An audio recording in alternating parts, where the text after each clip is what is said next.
we're trotting, we're trotting, we're trotting. Canter, good boy. Hello, in this video, we're gonna dive into step-by-step how to ask for the canter from the trot. This is such a tricky transition because you're going from a 2-beat gait into a 3-beat gait. There's a left lead and a right lead, and a lot can go wrong in that trot to canter transition. In fact, do me a favor, comment below. Let me know what's your biggest struggle right now with the trot to canter transition. It's super important that you have a smooth and balanced transition into the canter, because if your transition is good, then your canter is good. But if your transition is out of balance, if your horse throws their head up or gets scared or runs off or takes the wrong lead, then your canter isn't good. And that can be a little bit scary and a little bit intimidating. So we're gonna break it down step by step in this video. If we haven't met before, hi, I'm Amelia Newcomb. I'm a Grand Prix rider and I help thousands of students through my online training programs. In fact, I have an epic 30-day canter challenge that's gonna be starting soon. So check the description box for some resources and information if you're interested in joining. So first things first, we're going to dive into the biomechanics of the trot to canter transition. So trot is a 2-beat diagonal rhythm. Canter is a 3-beat rhythm with a moment of suspension. So in order to get from the trot to the canter, the timing of the aid is really important. You need to ask your horse to canter when the outside hind leg is on the ground. That way your horse can lift with the other 3 feet and pick up the correct lead. So that's the first thing that's super important. Then the second thing that's important is figuring out your horse's aid. Every horse is a little different. So the universal aid for canter, inside leg at the girth, outside leg behind the girth. However, some horses take more inside leg, some horses take more outside leg. Some horses, the aid is a little stronger and more abrupt if you have a laid back horse. And sometimes the aid is softer and smoother if you have a horse that's a bit on the hotter side. So let's dive in. Today we are riding Chi-Chi. He is an awesome demo horse. He's a little bit of an older schoolmaster, and he's been teaching a lot of more beginner riders how to ride, which is fantastic. These horses are definitely worth their weight in gold. So let's get going. First, we're going to talk about just the biomechanics and the timing of the aid. So I'm going to pick up the trot, and you can see here we have the trot rhythm, which is that 2-beat diagonal pair. 1, 2, 1, 2, 1, 2, 1, 2, 1, 2, 1, 2. Then for the canter transition, remember how I told you that you need to ask when the outside hind leg is on the ground. Now, now, now, now, half halt, canter. 1, 2, 3, 1, 2, 3, 1, 2, 3. 1, 2, 3, 1, 2, 3, 1, 2, 3. 1, 2, 3, 1, 2, 3, 1, 2, 3. 1, 2, 3, 1, 2, 3, 1, 2, 3. Half halt and trot, trot, trot, trot, trot, trot. 2, 1, 2, 1, 2, 1, 2. Half halt, canter. 1, 2, 3, 1, 2, 3, 1, 2, 3. 1, 2, 3, 1, 2, 3, 1, 2, 3, 1, 2, 3. Halt and trot, trot, trot, trot, trot, trot, trot, trot. Good boy, good boy. Okay, so hopefully you could see the rhythm and the transition from a 2-beat trot into a 3-beat canter. Next, we're going to talk about the aid. So what was I doing to cue him to pick up the canter? And like I mentioned, the universal aid is going to be inside leg at the girth and outside leg slightly behind the girth. So let me show you when I come in front of the camera how I'm going to change my outside leg positioning. So this here would be at the girth. You can see how my leg is basically just hanging. And I guess you would say that like the ball of my foot is at the girth, but this would be the leg position for at the girth. If I'm going to ask for the right lead canter, my left leg, this is my outside leg, my left leg is going to go here. So it's not a huge thing. The less that you have to move your leg back to canter, the better.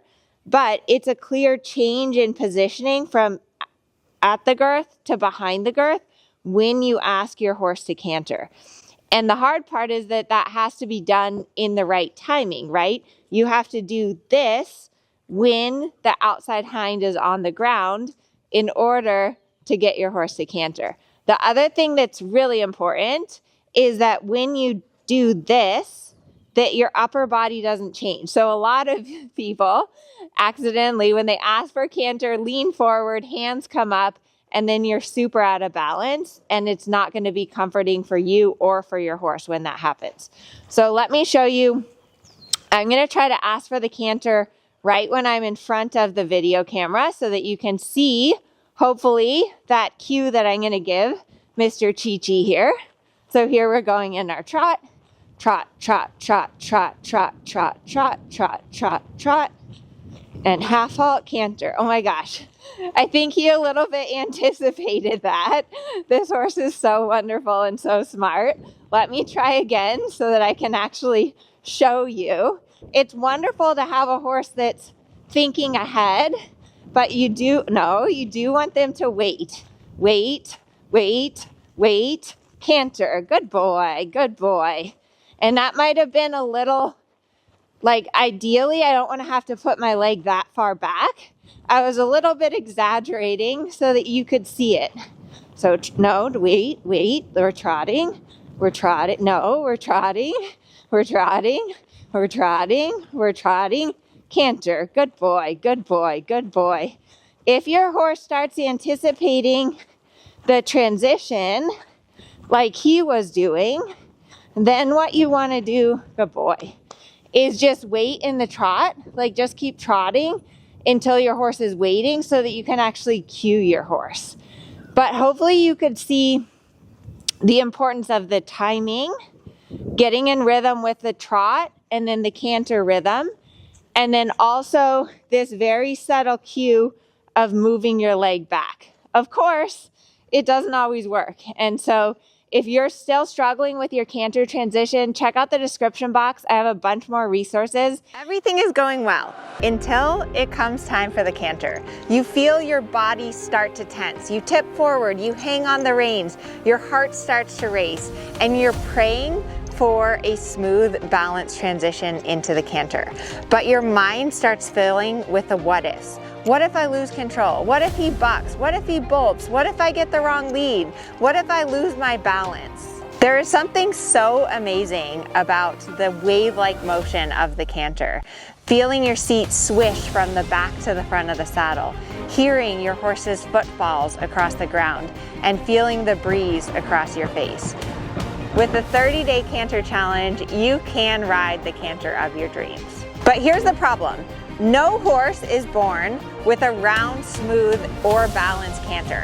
It's something that we have to teach them. And no rider is born knowing how to cue your horse to canter or knowing how to sit and follow the movement. It's something that you have to learn. That is why I'm so excited to introduce the 30-day canter challenge. Thousands of riders have seen amazing transformations with my challenge programs. Plus, I'm giving away $10,000 to the top transformations.